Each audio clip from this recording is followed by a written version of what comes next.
चढ़ते पंजाब ते लांदे पंजाब दे वीरावां नूं मेरा सलाम। प्रोग्राम सच बोल पंजाबी दे नाल मैं तुहाडा अपना मेज़बान चौधरी अख्तर सुमेर रजोका। अच्छा, अज है यकम मई मजदूर डे है ते सारे मतलब छुट्टी होंदी है मजदूरां नूं। तुसीं ये दुकान क्यों खोली हुई? बस मजबूरी है, महंगाई इतनी है। की मजबूरी? मजबूरी है, बच्चों का पेट नहीं पाल सकता। मेहनत मजदूरी है, हमारा कोई और सहारा नहीं है। हम मेहनत करना है तो खानी तो है, रोटी तो एक टाइम की खानी है। अस्सलाम वालेकुम जी। वालेकुम सलाम जी। अच्छा, यकम मई मजदूर डे इस हवाले नाल तुसीं की आखो? बने ਅਸੀਂ ਕੀ ਆਖ ਸਕਦੇ ਹਾਂ, ਜਿਹੜੇ ਹਾਲਾਤ ਬਣੇ ਪਏ ਨੇ ਮੁਲਕ ਦੇ, ਇਹਦੇ ਵਿੱਚ ਛੁੱਟੀ ਹੋਣ ਦਾ ਮਕਸਦ ਹੀ ਕੋਈ ਨਹੀਂ ਹੈ।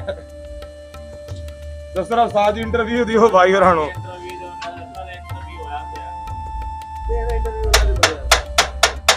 ਅਸੀਂ ਬਾਜ ਕੀ ਕਹਿ ਸਕਦੇ ਹਾਂ, ਸਾਡੇ ਵਾਸਤੇ ਹੀ ਹੈ ਬਈ ਕੰਮ ਜਿਹੜਾ ਹੈ ਉਹ ਜ਼ਰੂਰੀ ਹੈ।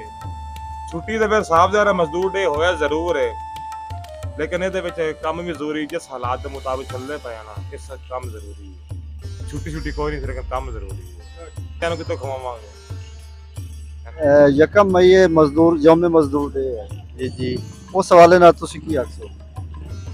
हवाले नाल ये आखसा है कि सानू आज दिन छुट्टी कराया जाए, ठीक है, ताकि वो भी एक सुकून इत्मीनान और खुशी मुसरत के नाल ये दिन मना सके। ठीक है जी, शुक्रिया। मजदूरां दा आलमी दिन मनाया जा रहा है। यार मजदूर की आखना, मजदूर ये बता पे और मजदूर की आखना किवें?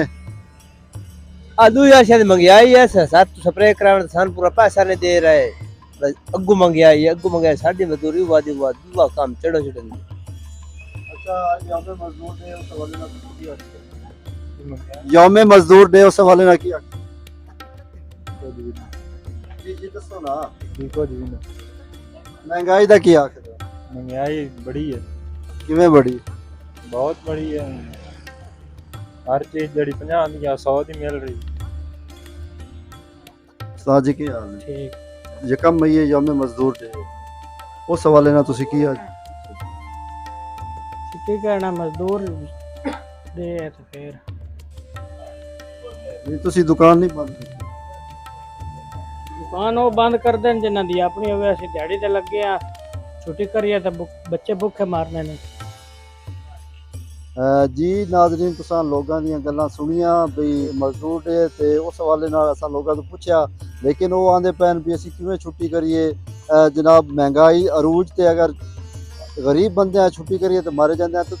तुसीं अपना जिहड़ा जवाब है कमेंट करके देना है। अख्तर सुमेर रजोका नूं दिओ इजाज़त। अल्लाह हाफिज़।